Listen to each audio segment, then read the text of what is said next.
ഉയിരിലലിയാൻ. രചനാ സംഭാഷണം രുദ്രപ്രിയ.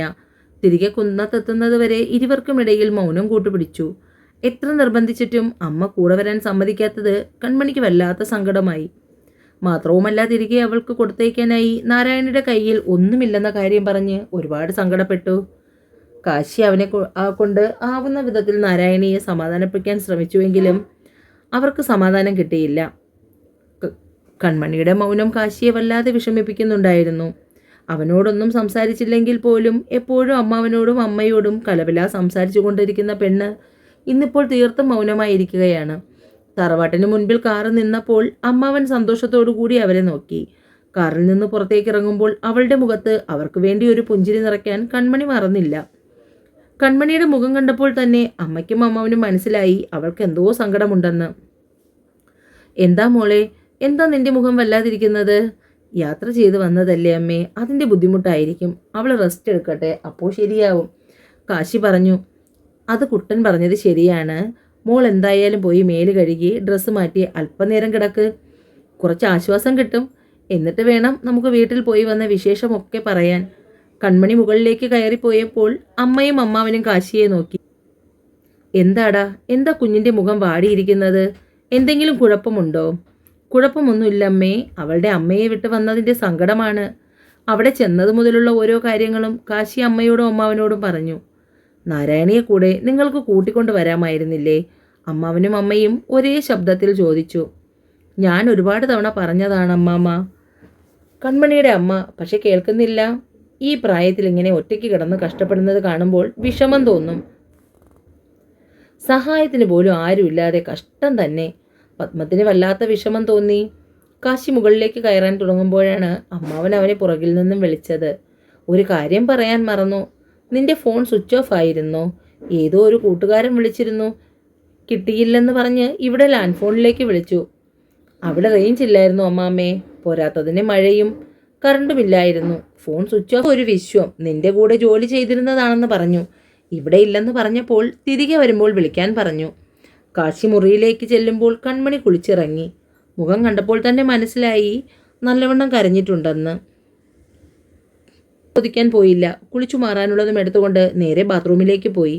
കാശി കുളിച്ചുമാറി വരുമ്പോഴേക്കും കൺമണി നല്ല ഉറക്കത്തിലായിരുന്നു. അത്രയും ക്ഷീണമുള്ളതുകൊണ്ട് അവൻ ശല്യപ്പെടുത്തിയില്ല. ഇത്രയും വലിയൊരു കമ്പനിയിലെ ജോലിയും കളഞ്ഞ് കാശി ഇപ്പോൾ നാട്ടിൽ പോകേണ്ട എന്താവശ്യമായിരുന്നു വിശ്വം? കൂട്ടുകാരനായിരുന്നിട്ടും അവനോട് ചോദിക്കാൻ തോന്നിയില്ലേ നിനക്ക്?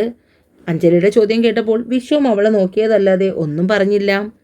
നിനക്കറിയാവുന്നതല്ലേ കാര്യങ്ങൾ എല്ലാം. എത്ര വലിയ സുഹൃത്താണെങ്കിലും ഒരു ഡിസ്റ്റൻസിൽ മാത്രമേ എന്നും കാശി പെരുമാറിയിട്ടുള്ളൂ. എല്ലാ കാര്യങ്ങളും ഓപ്പണായി പറയുന്ന സ്വഭാവമല്ല കാശിയുടേത്. ഇവിടുന്ന് റിസൈൻ ചെയ്താണ് കാശി പോയത്. ചിലപ്പോൾ നാട്ടിൽ നല്ല ബിസിനസ് വല്ലതും സ്റ്റാർട്ട് ചെയ്യാൻ പ്ലാൻ ഉണ്ടായിരിക്കും. എന്തായാലും നാട്ടിലേക്ക് 2 ടിക്കറ്റ് നീ ബുക്ക് ചെയ്യ്, നമുക്ക് ഒന്നിച്ചു പോകാം. അഞ്ജലി, അത് വേണോ? നമ്മൾ പെട്ടെന്ന് കയറി ചെല്ലുന്നത് കാശിക്കത് ചിലപ്പോൾ ഇഷ്ടമായെന്ന് വരില്ല. എന്തായാലും കാശി ഇവിടെ നിന്ന് പോകുന്നതിന് മുമ്പ് പുതിയ ബിസിനസ് സ്റ്റാർട്ട് ചെയ്യുന്നതിനെക്കുറിച്ചുമൊക്കെ നിന്നോട് സംസാരിച്ചല്ലോ. നാട്ടിൽ ചെന്ന് അതിൻ്റെ എന്തെങ്കിലുമൊക്കെ കാര്യങ്ങൾ നോക്കാനുള്ള തിരക്കിലായിരിക്കും. അതായിരിക്കും നമ്മളെ കോണ്ടാക്ട് ചെയ്യാൻ പോലും കഴിയാത്തത്. മേ ബി അതായിരിക്കും എന്ന് പറഞ്ഞ് ഇടിച്ചു കയറി വീട്ടിൽ ചെല്ലുന്നത് മോശമാണ്. പക്ഷേ എന്നാലും നമ്മൾ ഒരുമിച്ച് ബിസിനസ് ചെയ്യാൻ തീരുമാനിച്ചിരിക്കുന്ന ആൾക്കാരല്ലേ വിശ്വം. അപ്പോൾ പിന്നെ അതിൻ്റെ ഡെവലപ്മെൻറ്റ്സിനെ കുറിച്ച് അറിയാൻ പോകുന്നതിന് എന്താ തെറ്റ്? നാട്ടിൽ ബിസിനസ് തുടങ്ങുന്നതിനെക്കുറിച്ച് നമ്മളോട് പറഞ്ഞില്ലല്ലോ അഞ്ജലി. ഇവിടെ ഒന്നിച്ച് ബിസിനസ് ചെയ്യുന്ന കാര്യമല്ലേ പറഞ്ഞത്. പക്ഷേ ഇപ്പോൾ ഇവിടുന്ന് കാശി റിസൈൻ ചെയ്തു പോകുമ്പോൾ പിന്നെയും അവനെ അന്വേഷിച്ച് നമ്മൾ ശല്യത്തിന് പോകണോ? ഞാൻ ഒറ്റയ്ക്കാണെങ്കിലും സാരമില്ല, പക്ഷെ നിന്നെയും കൊണ്ട് പോകുന്നത് ബുദ്ധിമുട്ടുള്ള കാര്യമാണ്. വിശ്വം അവൻ്റെ നിലപാട് പറഞ്ഞു. അപ്പോൾ നിനക്ക് ഞാൻ നിൻ്റെ കൂടെ വരുന്നതാണ് പ്രശ്നമല്ലേ? വിശ്വത്തിൻ്റെ മുഖത്തു നോക്കി അത് ചോദിക്കുമ്പോൾ അഞ്ജലിയുടെ ഒച്ചയിടറി. ഒന്നിച്ചൊരു ഓഫീസിൽ ജോലി ചെയ്യുന്ന ഒരാൾക്ക് മറ്റൊരാളോട് ക്രഷ് തോന്നുന്നത് തെറ്റാണെന്നൊന്നും ഞാൻ പറയില്ല.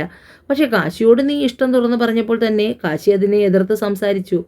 താല്പര്യമില്ലെന്ന് പറഞ്ഞുകൊണ്ട് പിന്നെ ആ ടോപ്പിക്കുമായി അവൻ്റെ മുന്നിലേക്ക് ചെല്ലുന്നത് മോശമല്ലേ അഞ്ജലി?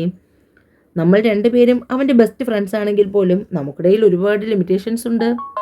നീ എന്തെങ്കിലുമൊക്കെ പറഞ്ഞും എൻ്റെ കൂടെ വന്നാലും ഇല്ലെങ്കിലും ഞാൻ കാശിയുടെ നാട്ടിലേക്ക് പോകുന്നുണ്ട്.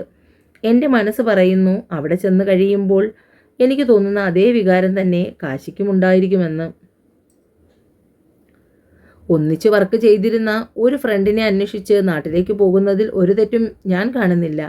അങ്ങനെ വേണമെങ്കിൽ നമുക്ക് പോകാം. നിനക്ക് പറ്റുമെങ്കിൽ എൻ്റെ കൂടെ വരാം. ഇല്ലെങ്കിൽ എൻ്റെ തീരുമാനത്തിൽ മാറ്റമില്ല.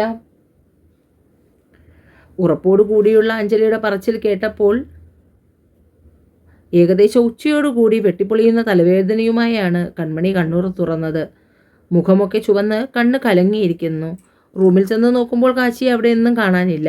ഒരുപാട് ഉറങ്ങിയെന്ന് അപ്പോഴാണ് അവൾക്ക് മനസ്സിലായത്. കുളിമുറിയിൽ പോയി മുഖം നന്നായി അമർത്തി തുടച്ച് അവൾ താഴേക്ക് വന്നു. എന്താ മോളെ മുഖമാകെ വല്ലാതിരിക്കുന്നത്? വയ്യേ നിനക്ക്? ചോദ്യം കേട്ടപ്പോൾ അവൾ വേഗം അമ്മയുടെ അടുത്ത് ചെന്നിരുന്നു. കണ്ണേ എന്താ മോളെ? പൊട്ടിക്കരച്ചിലോടുകൂടി തന്നെ അവൾ അമ്മയുടെ നെഞ്ചിലേക്ക് പറ്റി ചേർന്നു. അമ്മേ, അമ്മ അമ്മ അവിടെ ഒറ്റയ്ക്കാണ്, ആരുമില്ല. ആരും. കരച്ചിലിനിടയിൽ വാക്കുകൾ ചിതറി. ഒപ്പം കരച്ചിലിൻ്റെ ആക്കവും കൂടി. അതെ, അമ്മയെ നമുക്ക് എത്രയും പെട്ടെന്ന് ഇവിടേക്ക് കൂട്ടിക്കൊണ്ടുവരാം. ഇങ്ങനെ കരഞ്ഞ് അസുഖം വരുത്തി വെക്കല്ലേ. ഇപ്പോൾ തന്നെ കണ്ടില്ലേ, കണ്ണും മുഖവും വീർത്തിരിക്കുന്നു. പോയി മുഖം കഴുകൂ. മോളൊന്നും കഴിച്ചില്ലല്ലോ, പെട്ടെന്ന് ആഹാരം കഴിക്ക്. അമ്മ രാഗിണിയോട് പറയാം. രാഗിണി, മോൾക്ക് കഴിക്കാനെടുക്കൂ. കൺമണി ചുറ്റും കണ്ണോടിച്ചു. പക്ഷെ പ്രതീക്ഷിച്ച ആളെ കണ്ടില്ല. കുട്ടൻ ടൗൺ വരെ പോയിരിക്കുകയാണ്. ഏതോ കൂട്ടുകാരൻ വിളിച്ചിട്ടുണ്ടായിരുന്നു. അവൻ ചിലപ്പോൾ വരാൻ വൈകും. മോള് കഴിക്ക്. ഞാൻ കാശിയേട്ടൻ വന്നിട്ട് കഴിക്കാം അമ്മേ. അതൊന്നും പറ്റില്ല. അവൻ്റെ വരവും പോക്കുമൊക്കെ കണക്കാണ്. മോള് പോയി കഴിക്ക്. ഒടുവിൽ മനസ്സില്ലാ മനസ്സോടെ രാഗിണി കൊടുത്ത ഭക്ഷണം അവൾ ഒരുവിധം കഴിച്ചു. വീട്ടിൽ പോയ വിശേഷങ്ങൾ ഓരോന്നായി പത്മത്തോട് പറഞ്ഞു. ഇടയ്ക്കൊക്കെ ചിരിക്കുകയും ചിലപ്പോൾ കണ്ണു നിറയും. അത് കാണുമ്പോൾ പത്മത്തിന് അവളോട് വല്ലാത്ത വാത്സല്യം തോന്നി. പിന്നുണ്ടല്ലോ അമ്മേ, എനിക്കിടി പറയാൻ വന്നത് നാവ് കടിച്ച് പകുതിയിൽ നിർത്തി. എന്താ എന്താ ഒരു കള്ളത്തരം? അതുകൂടി പറയ്. ഏയ്, എന്ത് കള്ളലക്ഷണം? ഒന്നുമില്ല. അതൊന്നുമല്ല, എന്തോ കാര്യമായി പറയാൻ വന്നതാണ്. ഒന്നുമില്ല അമ്മേ. എന്താ ഇവിടെ അമ്മയും മോളും കൂടി ഒരു തർക്കം? ഒന്നുമില്ല അച്ഛാ, ഈ അമ്മ വെറുതെ. അതൊന്നുമല്ല ഏട്ടാ, എന്നോട് ഇത്രയും നേരം വീട്ടിൽ പോയ വിശേഷങ്ങൾ പറഞ്ഞിരിക്കുകയായിരുന്നു. ഇടയ്ക്ക് വെച്ച് എന്തോ പറയാൻ വന്നിട്ട് അതിനെ പകുതിയിൽ നിർത്തി. അതെന്താണെന്ന് ചോദിക്കുകയായിരുന്നു ഞാൻ ഈ കുറുമ്പിയോട്. അപ്പോഴേക്കും പുറത്തൊരു ബ്ലാക്ക് പജോറ വന്ന് നിന്നു.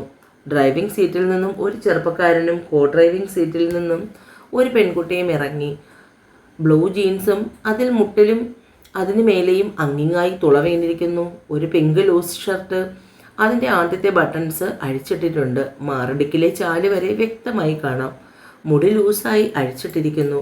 ചെറുപ്പക്കാരൻ മാന്യമായി തന്നെയാണ് വേഷം ധരിച്ചിരിക്കുന്നത്.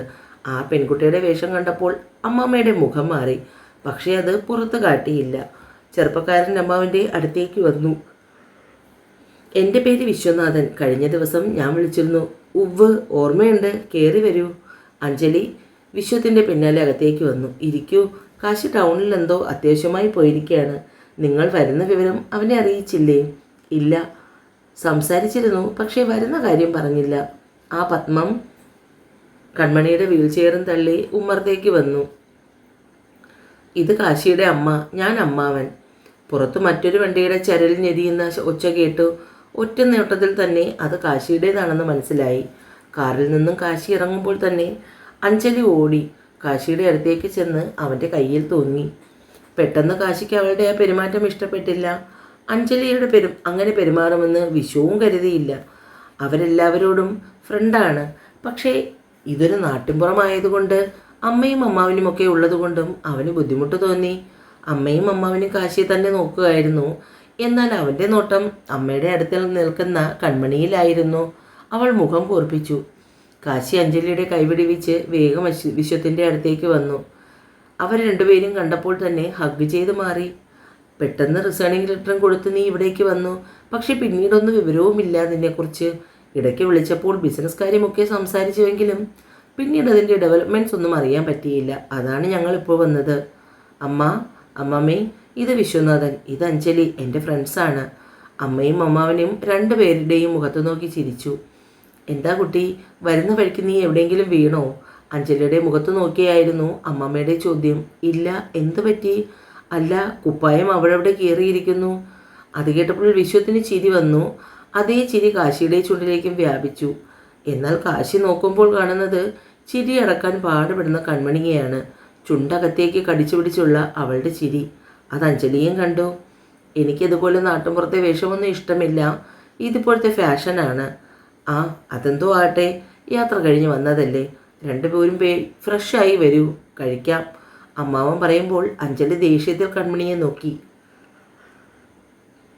കുട്ട, നീ അവർക്ക് രണ്ടുപേർക്കും താഴത്തെ മുറി കാണിച്ചു കൊടുക്ക്. ഒത്തിരി നേരമായില്ലേ മോളെ ഈ ഇരിപ്പ് തുടങ്ങിയിട്ട്. അമ്മയെ നീയൊന്ന് റൂമിലാക്ക്. കാശി ഭക്ഷണം കഴിച്ചോ ഇല്ലയോ എന്ന് ചോദിച്ചിട്ട് അവന് കൂടി ഭക്ഷണം എടുത്ത് കൊടുക്കൂ. എല്ലാം തലകുലുക്കി സമ്മതിച്ച് കൺമണി അമ്മയെ റൂമിൽ കൊണ്ട് ഇരുത്തിയതിന് ശേഷം അവൾ നേരെ രാഗിണിയുടെ അടുത്തേക്ക് ചെന്നു. വന്നവർക്ക് ഭക്ഷണം കൊടുക്കണം രാഗിണി ചേച്ചി. അതിനെന്താ മോളെ, മോളെല്ലാവരെയും കഴിക്കാൻ വിളിക്കൂ, ഞാൻ എടുത്തു കൊടുക്കാം. കാശി രണ്ടു പേർക്കുമുള്ള മുറി കാണിച്ചു കൊടുത്ത് നേരെ മുകളിലേക്ക് പോയി. കൺമണി പിന്നാലെ അവനെ കഴിക്കാൻ വിളിക്കാൻ ചെന്നു. റൂമിൽ കയറുമ്പോൾ കാശിയെ കണ്ടില്ല. ബാത്റൂമിൽ നിന്ന് വെള്ളം വീഴുന്നത് കേട്ടപ്പോൾ മനസ്സിലായി അതിനുള്ളിലാണെന്ന്. അലമാരയിൽ നിന്ന് അവനിടാനുള്ള ഡ്രസ്സ് എടുത്ത് പുറത്തേക്ക് വെക്കുമ്പോൾ മുഴുവനും കൺമണി പിറുപുറത്തുകൊണ്ടേയിരുന്നു. അവളുടെ കൂലിക്കം കയ്യിൽ തൂങ്ങി കിടക്കുമല്ലേ, ഇവിടെ ഒരുത്തൻ അതിന് നിന്നു കൊടുക്കാൻ. എനിക്കിഷ്ടമില്ല ഇച്ചാതി ഇളക്കം പിടിച്ച. പറഞ്ഞുകൊണ്ട് തിരിയുമ്പോൾ മുന്നിൽ കയ്യും കെട്ടി കാശി നിൽപ്പുണ്ട്. കുളി കഴിഞ്ഞിറങ്ങിയ വേഷമാണ്, ട്രാക്ക് പാൻറ്റ് മാത്രമാണ് വേഷം. ടവൽ തോളിലൂടെ ഇട്ടിട്ടുണ്ട്. ആരാ ഈ വഷളൻ? ചോദ്യത്തോടൊപ്പം കൺമണിയുടെ അടുത്തേക്ക് നടന്നു വന്ന് അവൾ പിന്നിലേക്ക് അടിവെച്ചു പോയി.